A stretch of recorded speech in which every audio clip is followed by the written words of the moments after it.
Recording. Beautiful. Got it. All Awesome. right. Go ahead. I'll kick it off. Okay, great evening. Thank you so much, Danielle. You know, I appreciate you and I love you. You are my sister from another mister. I'm so inspired by you and I'm grateful to be a part of the Awaken family. We are making some great strides, and I think this is a beautiful time for us to be making the difference that we're making in people's lives and in your life. If you're on this particular call tonight, it says a lot about who you are. We want to celebrate you. We want to thank you for being here. And also tonight, I want to talk about feed your faith. That's right, feed your faith. Oftentimes, I believe in life, we have so many different challenges, so many different, so much negativity that's coming from different directions, the media, the television, toxic, draining relationships, and not to mention our own negative inner thoughts. Can I make it? Am I worthy? Do I have what it takes? Do I have enough education? Am I pretty enough? Am I tall enough? Am I skinny enough? All these different things when it comes to our success. Am I young enough? Do I have what it takes? And the answer to all those questions, no matter where you are at this season in your life, no matter what you're facing at this particular time in your life, you might have one good arm and one arm not really working well. But I'm here to tell you that you are worthy and you have to do what is required to feed your faith so that you can accept and know that this is your time and that you have everything that you need. You were divinely made. There's no one else on the planet like you but you. And so this is where you are supposed to be at this particular point in time. And when the negative inner conversation shows up, which how many of you know the negative inner conversation shows up all the time? That's a part of life. We, according to psychologists, we know we get somewhere around 50 to 70,000 thoughts a day, and we cannot control which thoughts we get. The only thing we can control is the thoughts that we dwell on. And so what I want you to do is to remember the first step and write this down, put this in your notes, to monitor your mind and monitor your mouth. That's right. Monitor your mind and your mouth. And this is an original thing that I came up with for my father. He called me, and this was right after 9/11. You know, he talks openly about how I've coached him throughout the years with his messaging. And he said, daughter, I don't know what to say to these people that they have lost loved ones. How do I talk to them after such a tragedy? America's never known anything like this. I'm not sure where to start. What can we do? What would be a good place to begin? And I said, Dad, people are going to have to monitor their minds and monitor their mouths. And he's like, wow, why do you say that? I said, because when you have the unexpected blows of life, the vicissitudes of life, the challenges that show up, the storms, the setbacks, the disappointments, the things that fall through, the things that you can't really anticipate in life, the twists and turns and the unexpected roughness of life. What's going to help you during that time is to monitor your mind and your mouth, because whatever's in your mind is going to come out of your mouth. And whatever comes out of your mouth is going to be in your reality. It's going to be a part of your existence. So you have to be consciously conscious of being a witness of your thoughts and being consciously conscious of whatever you're saying, because if thou shalt decree a thing, it shall be established unto you. So watching what you are actually focusing on, which thoughts are you dwelling on, which thoughts are you giving the most power to, and then what are you actually saying and speaking into your existence? Because we know that death and life is in the tongue. So this is the time where, in order for us to feed our faith, we have to monitor our mind and monitor our mouth. And the other thing that we want to do, the second thing that we have to do, and you can write this down as well, is to invest time with other faith builders, right? Being on this call with other people that are cut from the same cloth and branches of the same tree. Every time I hear Danielle's voice, I get inspired. I feel a boost. I feel like, man, I want to make her proud, her and Ashley. And what's Ashley's husband's name? I can't think of his name real quick. I think it's Brad, but I just want to say that we got such a Rodney. Rodney, thank or, you. Or you can call him RJ or Rodney. Okay, RJ or Rodney. We have such a powerful awakened team. And the people that are on our team that care about us, that are working for us when other people are asleep, working behind the scenes to make this powerful, to make it amazing for the entire awakened nation. So with that being said, making sure that you're actually spending quality time with faith builders, because proximity is power.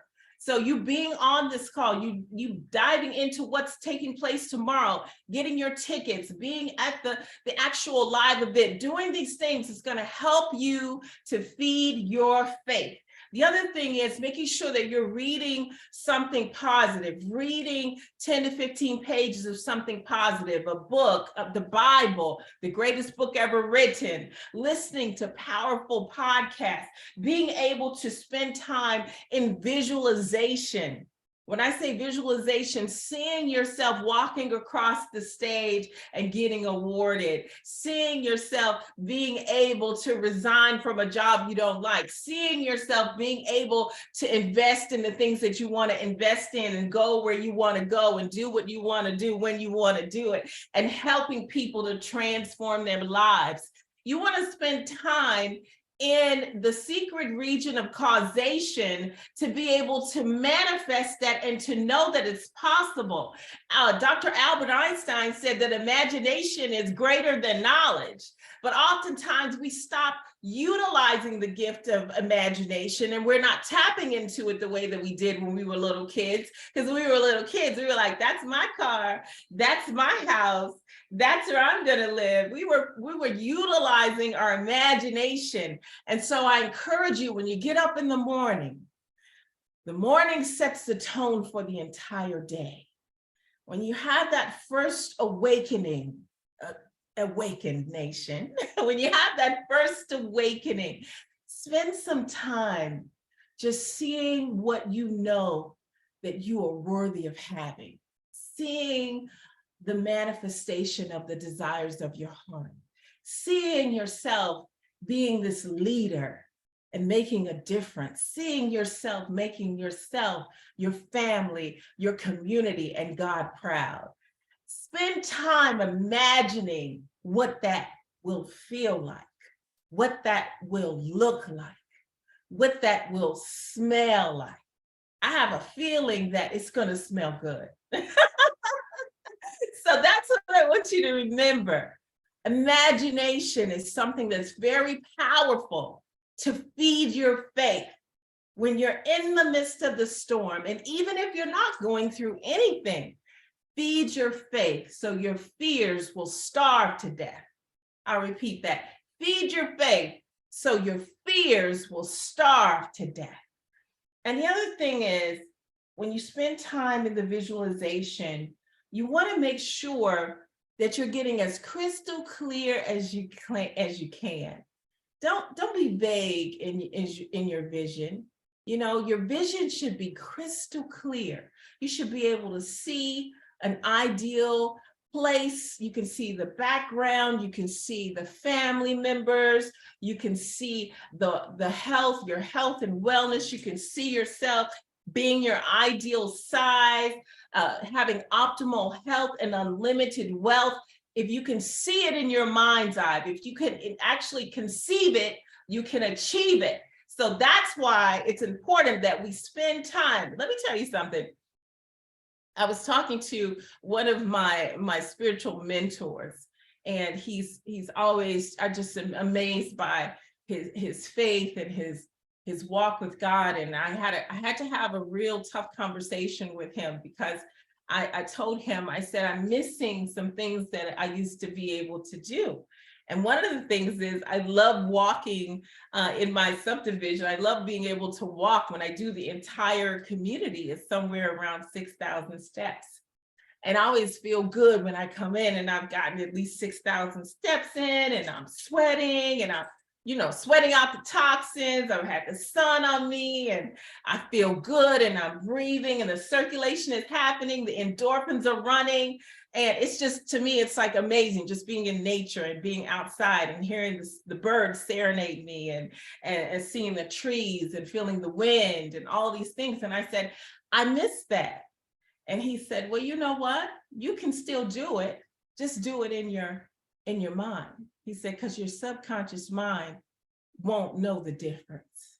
I said, what? I like that. I like that. So I spent time walking this morning when I got up. Now I can't really get out there because you haven't seen my ankle, but not only did I do this, I have two fractures in my right ankle. So basically I'm unable to really do that at this point. Watching my words, but that will come soon. But in the meantime and in between time, I have my access to my mind. I have access to my imagination.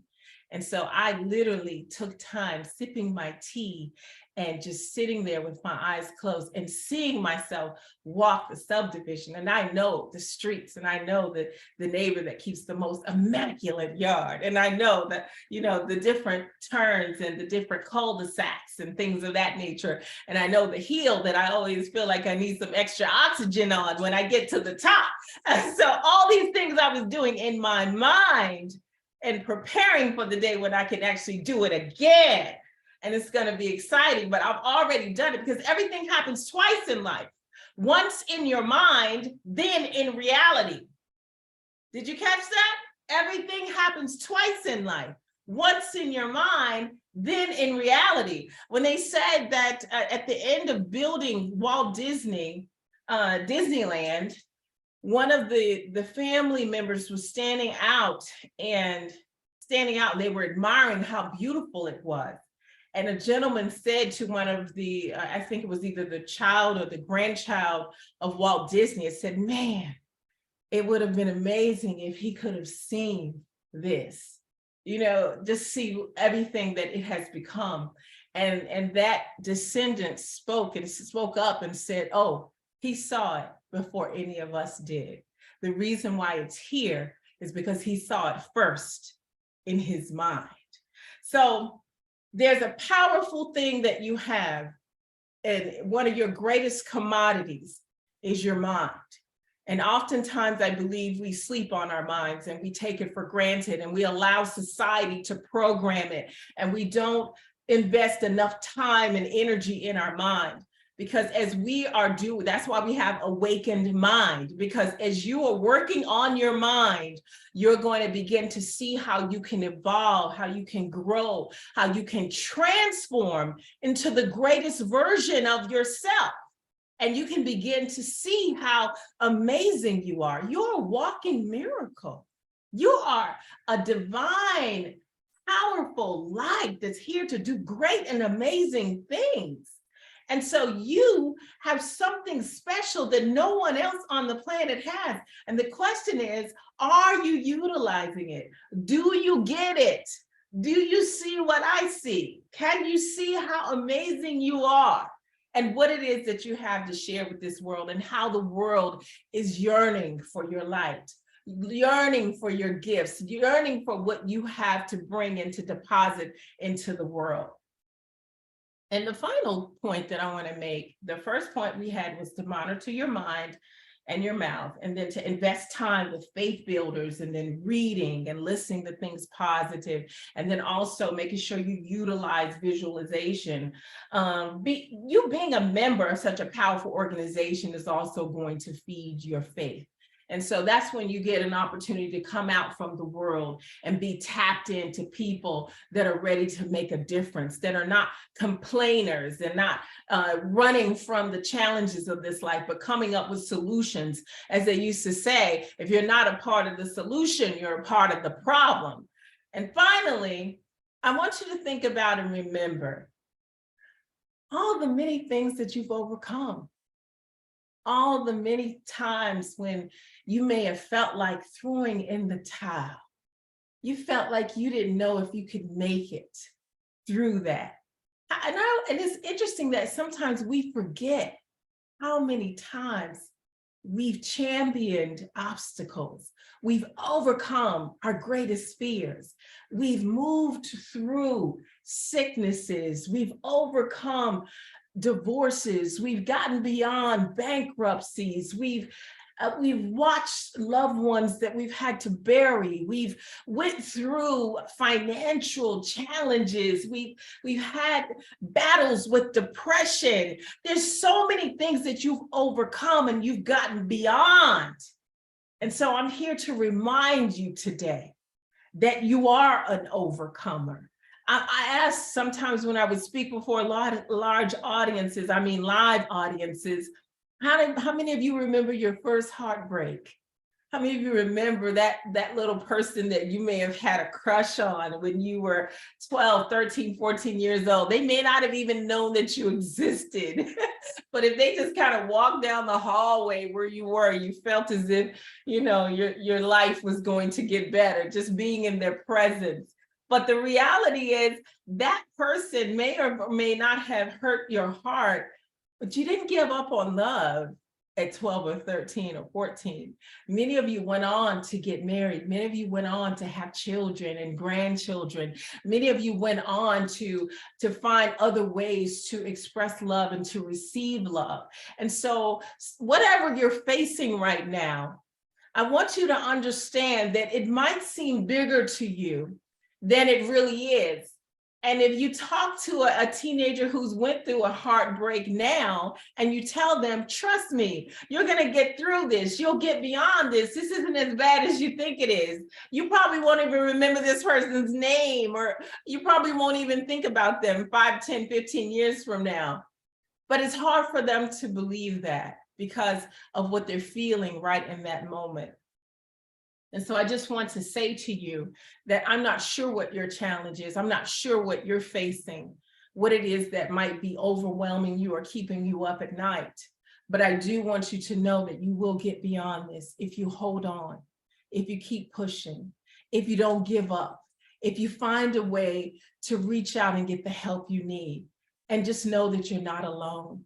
You've come into a beautiful awakened family.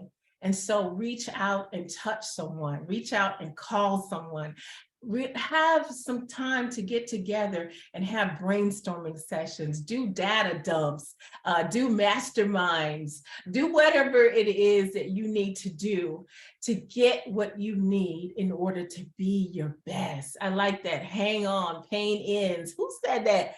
It's Susan. Said, hang on, pain ends. I love that. So we got to hang on. This is our time. And this is your time to feed your faith so that your fears will starve to death. You have greatness in you. You are beautiful. You are powerful. This is your moment. Keep pressing forward. Be unstoppable. Be relentless and get what you can get done. And make your family, your community, your actual organization, your group, make everyone proud, including yourself, because the best is yet to come. And I'm done. So good. I just want to share a few things because we have a few more minutes. So I started laughing when I heard you say, who was your first heartbreak when you were that young? That's my husband. I married him, guys. I married him. He just walked in the door. He was putting the garbage out. I actually married that guy. And yeah, he was my first heartbreak, but he was the love of my life. And you know what? Even though that pain, and even though we go through things when we're younger, you know, we have to take it. And I always try to figure out what I'm going to learn from it.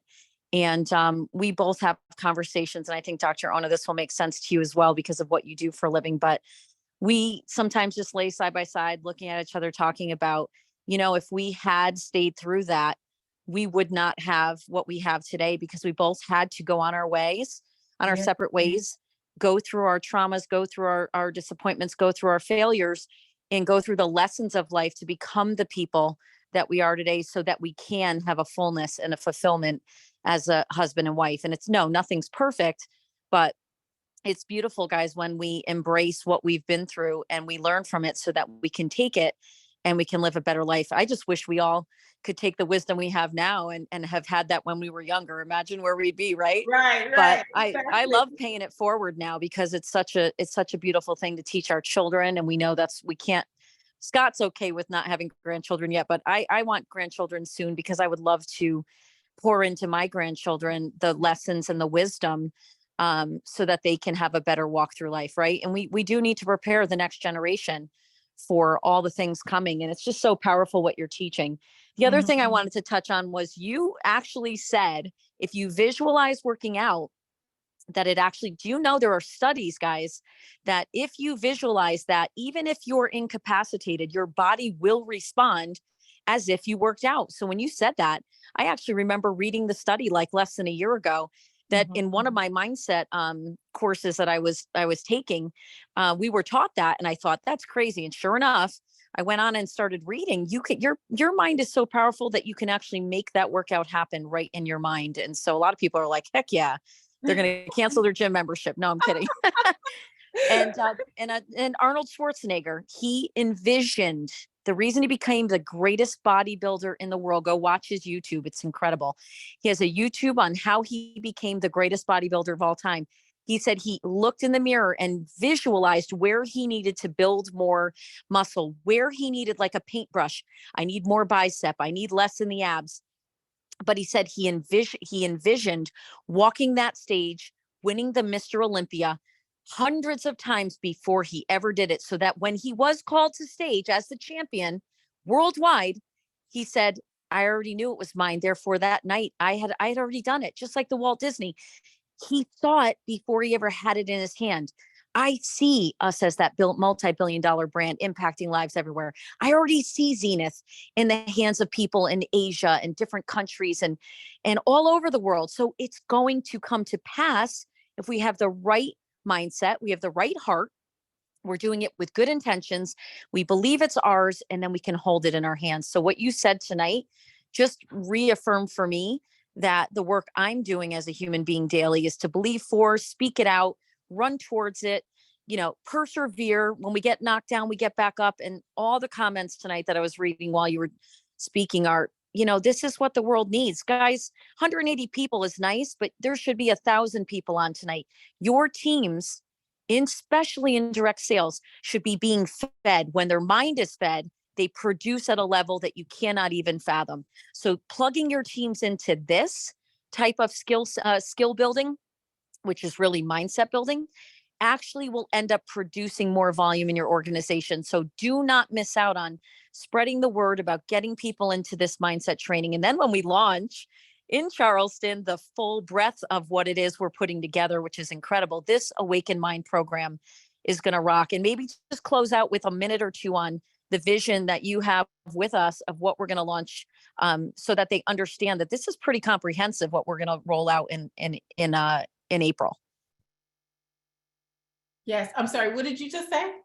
So maybe just give a minute before we close it out on what it is, because they're getting a little taste of it now. But what's this program going to look like? You know how we're talking about weekly themes and Oh, plugging them yes. in. Yeah. Yes, I'm sorry. I'm reading the comments and just like enjoying listening to your voice. And then I'm like, okay, she's talking to me.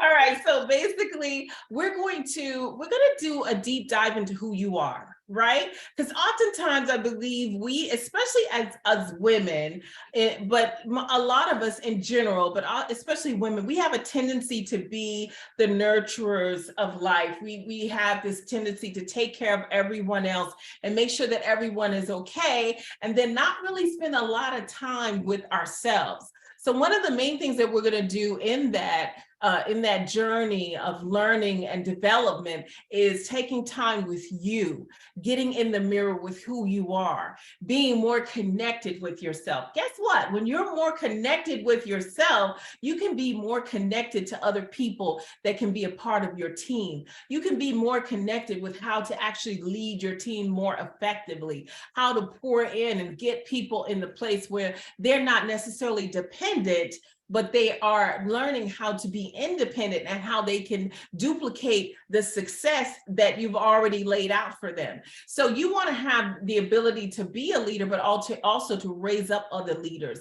And what does that start with? The foundation is you. So how do we get to a point? And it's so funny. I can remember times in my coaching when I have a medical doctor and I'll say, tell me more about who you are. I'm not talking about what you do. I'm not talking about you as a father. I'm not talking about you as a husband. I'm talking about who you are as a human being. And remember, you are a human being, not a human doing.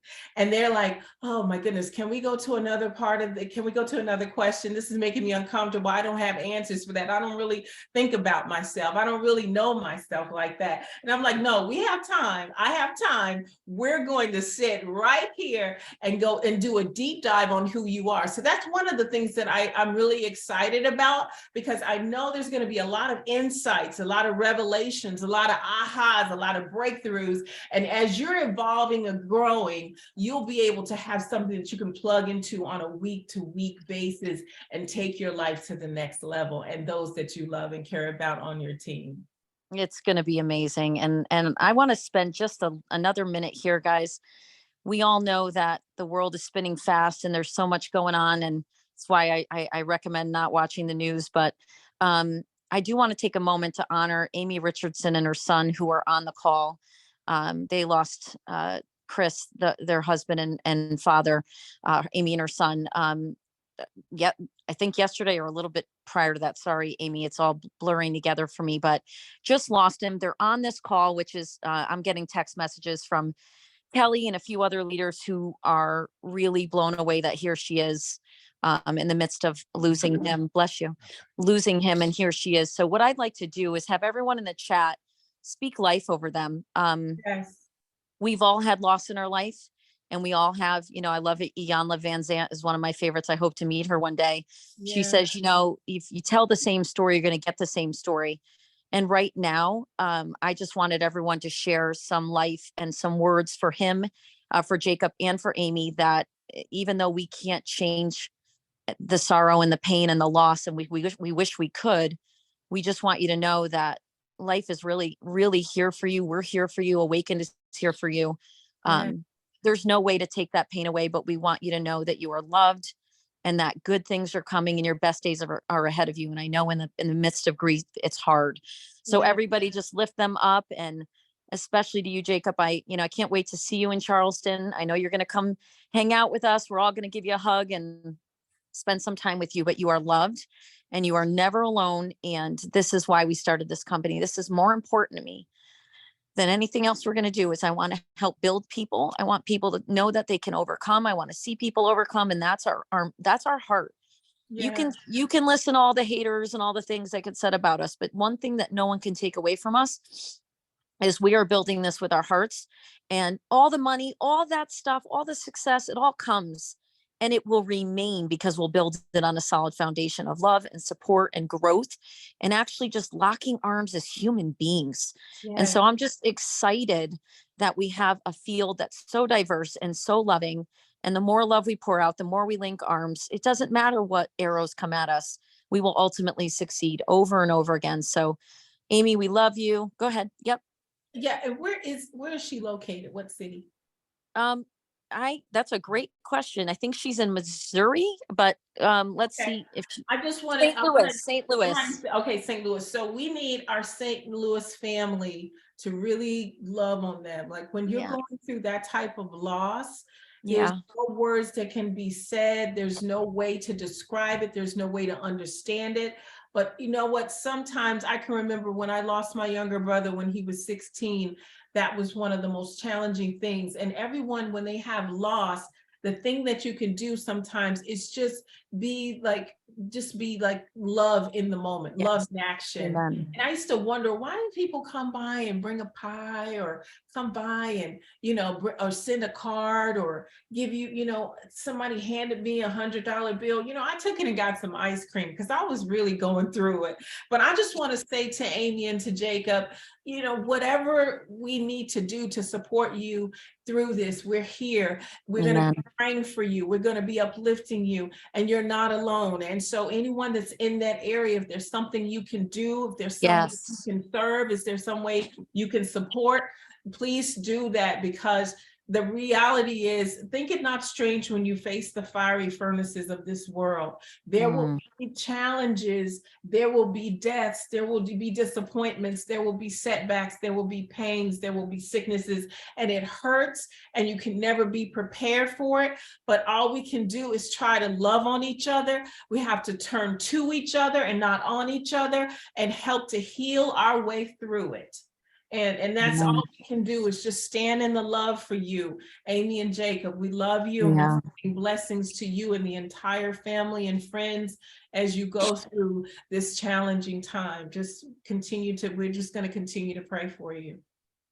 Okay, so she calls him Kobe, and I apologize. I wanted to make sure I saw it as Jakobe, so I said Jacob, but it's Kobe is what she calls him. So Kobe, I get it. Listen, everyone butchers my name. I apologize. But we love you guys, and Dr. Ona Love Brown, thank you so much. This is the time of the week outside of Sunday morning, getting fed and sitting there and listening and learning. This is another moment of my week where I really look forward to being filled up and being able to go back out in the world and do some good and go after our dreams, guys. We're going to do big things. We are shipping this week. We're relaunching. Allow us to reintroduce ourselves. As I said this morning to a few people, we will be reintroducing ourselves to the world, doing it bigger and better, and actually with a much better story now and something super special in our hands. So we love you. Can't wait to see you guys. And we will see you next week. Much love. Bye. Bye-bye. Thank you.